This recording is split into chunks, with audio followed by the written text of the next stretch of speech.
Olá, voltamos com a notícia de frente, são 7h12 e agora nós vamos diretamente lá para Brasília com a CPI da pandemia. É que ontem o ex-secretário de Saúde do Amazonas prestou esclarecimentos e levou lambada, viu, tanto da base governista quanto também da oposição. Vamos conferir.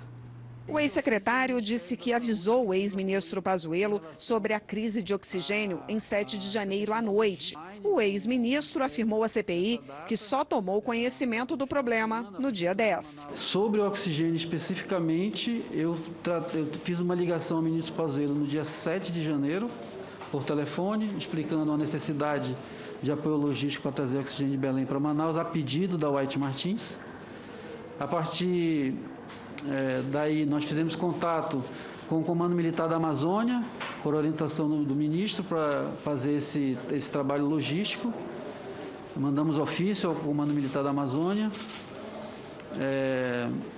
A partir do dia 9 de janeiro, enviamos diariamente ofício ao Ministério da Saúde pedindo apoio em relação a essa questão da logística de oxigênio. O senador amazonense Eduardo Braga se irritou com o ex-secretário quando ele afirmou que faltou oxigênio em Manaus durante apenas 2 dias. Senhor presidente, como você viu e como o senhor relatou e todos viram, no dia 26 de janeiro, no hospital 28 de agosto, o maior pronto-socorro da cidade de Manaus, faltava oxigênio, as pessoas morriam. Vamos começar a falar a verdade, pelo amor de Deus. O senador Otto Alencar questionou o fato de um engenheiro estar à frente da Secretaria de Saúde do Amazonas durante uma pandemia. Sentado na cadeira de secretário de saúde, um engenheiro que não tinha experiência absolutamente nenhuma em medicina sanitária, epidemiológica, absolutamente, sem competência absolutamente nenhuma nesse setor de saúde, para tratar de uma doença nova, gravíssima, letal. Hoje a CPI recusou o pedido do empresário Carlos Wizard para depor online na quinta-feira, já que ele está nos Estados Unidos. Os senadores querem ouvi-lo pessoalmente. Wizard seria um dos integrantes do gabinete paralelo que aconselharia o presidente Bolsonaro no combate à pandemia. A CPI deve votar amanhã a quebra de sigilo bancário do empresário. As quebras dos sigilos telemático e telefônico já foram aprovadas. O ex-secretário de Saúde do Amazonas, ele foi bombardeado, senhores. Inclusive, algo que chamou muita atenção ontem, ele ouviu o seguinte: olha, desviar dinheiro público durante uma pandemia não seria apenas crime de corrupção, não, viu? Seria assassinato, lembrando o quantitativo de mortes, infelizmente, lá no estado do Amazonas. Kleber e professor, a CPI ontem trouxe dados importantes da atuação desastrosa daquele estado. Foi isso que aconteceu? Ele foi preso, né? O secretário foi preso lá no Amazonas, né? E o mais interessante, Kleber, Luciano e telespectador, é a tranquilidade pela qual ele disse, mas só foram 2 dias que faltaram oxigênio. Você imaginou 2 dias faltando oxigênio no hospital? Quantas pessoas não morrem? Alguns minutos ali sem energia, levou 5 pacientes a óbito. Você contou agora a história recente. 5 minutos. E a tranquilidade com que ele disse isso, e é claro que revoltou uma série de membros integrantes ali da CPI. Esse tipo de apuração que é importante nessa CPI. Discutir sexo dos anjos, discutir a cloroquina, hidroxicloroquina, não tem nada. Isso aí, ele é importante, mas não é fundamental, né? Importante é que você pode discutir isso amanhã, depois da manhã, né? O fundamental é exatamente isso. É buscar crime de responsabilidade, saber se houve omissão, se houve crime de responsabilidade por ex-ministros da saúde, né? Se houve crime de responsabilidade por conta de governadores, de prefeitos. Eu acho que esse é o telos, esse é o objetivo da CPI, né? E agora que me parece que agora acharam um veio importante aí de análise. Um objeto. Um objeto. A gente falou ontem, né? Não, eu concordo, eu só acho assim que não precisava de CPI do Senado para apurar o que aconteceu no Amazonas. A polícia, o Ministério Público de lá já estão fazendo. Já podia ter resolvido. Né? Ela tem, a CPI, por ser do Senado, ela tem que ter uma abrangência nacional, né?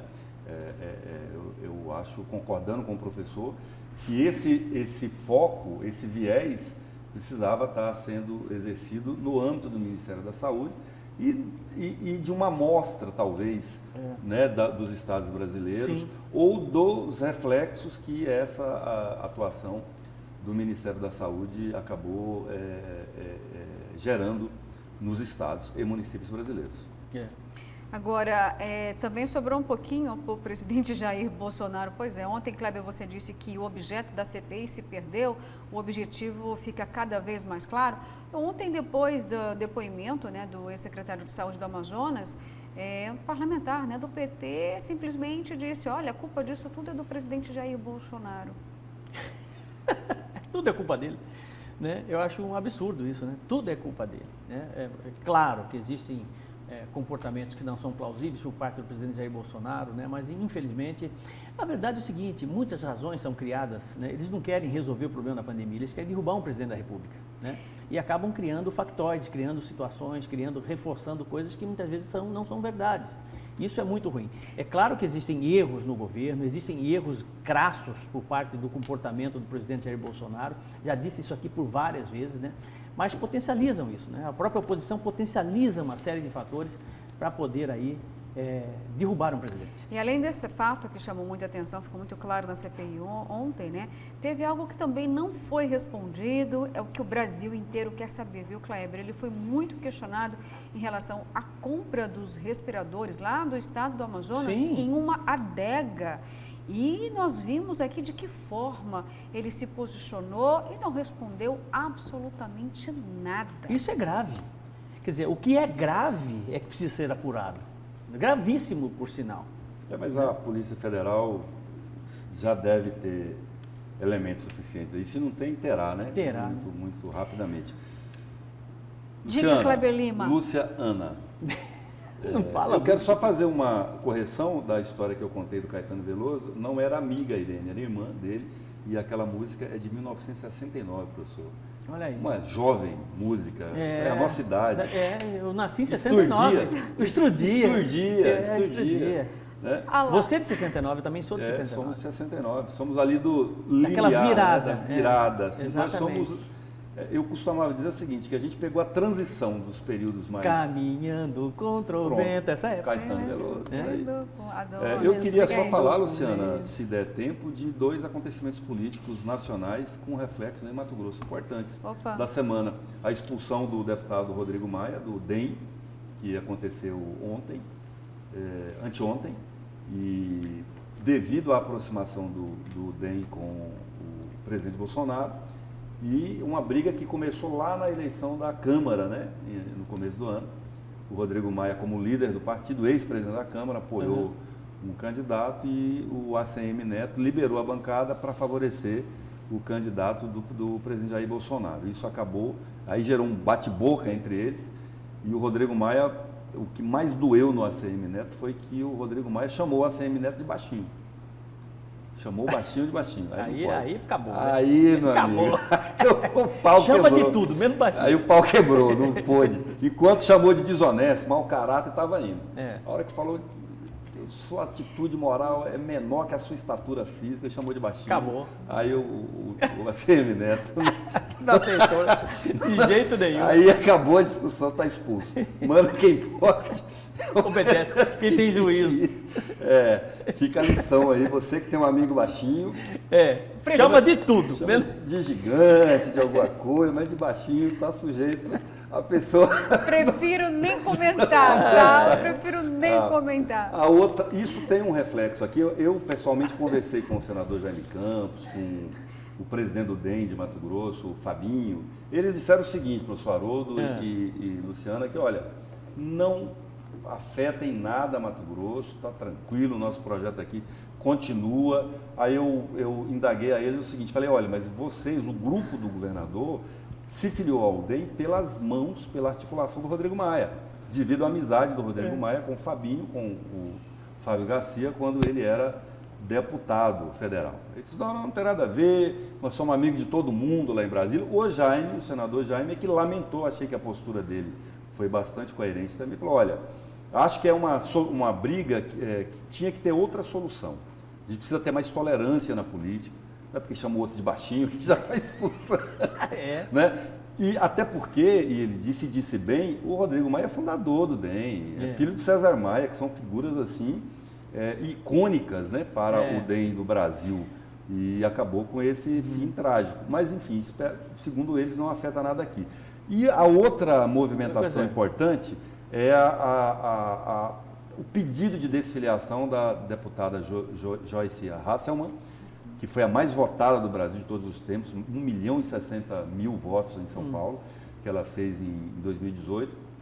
Ela entrou no TSE, no Tribunal Superior Eleitoral, com o pedido de desfiliação por justa causa, professor. Existe essa figura, Luciana, que para não perder os mandatos, em razão de infidelidade partidária, o parlamentar pode argumentar e demonstrar que ele vem sendo perseguido, tolhido, prejudicado pelo partido e aí aplicar uma justa causa no partido. Eu pensei que você ia falar, a segunda seria sobre o ministro Tarcísio. Pois é, mas essa tem relação, eu comecei pela deputada Joyce, porque inclusive ela já morou em Mato Grosso, ela foi Miss aqui, né? Sabia disso, professor? Sabia. Ela já foi, sabia, Luciana? Eu sabia. A Joyce Hasselmann foi Miss aqui. Ela é linda, em né? Cuiabá. E o PSL hoje, quarta-feira, tem uma reunião à tarde com o presidente Jair Bolsonaro que está reconsiderando considerando a possibilidade de voltar, de retornar ao PSL. Porque todas as tentativas que ele fez aí de criar outro partido acabou não dando certo. E o PSL, como eu já disse aqui, é o segundo maior partido do Brasil. Isso vai fazer uma diferença grande nas eleições do ano que vem, inclusive na eleição presidencial. Tempo de televisão e fundo partidário, né? E no PSL de Mato Grosso, por esta mesma razão da possibilidade de volta do presidente Jair Bolsonaro e pelo tempo do partido na televisão e pelo fundo partidário, que o governador Mauro Mendes desencadeou uma articulação para levar para lá o Cidinho Campos. O que nós não sabíamos até então é que o governador teria convidado o ministro Tarcísio Gomes, lá da infraestrutura, para transferir o domicílio, que é um grande ministro, que é hoje o mais bem articulado ministro do governo Bolsonaro, né? Para poder se disputar o Senado por Mato Grosso no ano que vem, tendo o Cidinho de vice. Essa é a última notícia mais bombástica do cenário eleitoral e político de Mato Grosso. Olha, eu também quero dar uma notícia aqui, Kleber. Não é só você. Não, daqui a pouco, tá? É o seguinte, é que é importante, viu? É que a ANEEL prorrogou a proibição de corte de luz por inadimplência por mais 3 meses. Mas atenção, consumidores, porque isso já deu problema aqui, tá? Essa condição da suspensão do corte é apenas para a população de baixa renda. Não é para todo mundo, não. Inclusive no PROCON aqui de Mato Grosso, muita reclamação aconteceu depois da aprovação da lei na Assembleia Legislativa, que também proibiu o corte, mas é que a ANEEL houve um atendimento com o PROCON que seria apenas para baixa renda, mas não, depois reverteu. Então, nesse momento aqui, essa condição é apenas para a população de baixa renda. Aí, se a Assembleia Legislativa aprovar de novo a prorrogação, aí sim acaba valendo para todo mundo. E olha só, para encerrar aqui o meu recadinho, eu vou ficar em dívida, viu, colegas, com o Davi. Nós, tá, estamos em dívida aqui com o nosso querido telespectador Davi. Ele tem uma reclamação lá do Trevo do Bom Clima e que ele assiste a gente desde cedinho aqui. E quando a gente mostra as imagens do trânsito, ele já manda um recado. Gente, pelo amor de Deus, dá uma ajuda aqui no Trevo do Bom Clima que está perigosíssimo. Amanhã nós vamos mostrar na íntegra, viu, Davi, a tua reclamação. Não esqueci de você não, viu? E senhores, agora sim, acabou. Acabou. É o que há. Nosso amigo Roberto França, né? É o que há. Gente, tenha uma ótima quarta-feira. Fiquem com Deus. São 7 horas e 26 minutos. E ó, estamos aqui novamente esperando por você amanhã, hein? Às 6 horas em ponto com o Kleber aqui, ó, cheio de amor para dar para você que está em casa, o coraçãozinho dele que não cansa nunca. Professor, obrigado bom dia a todos, mais uma excelente vez. dia.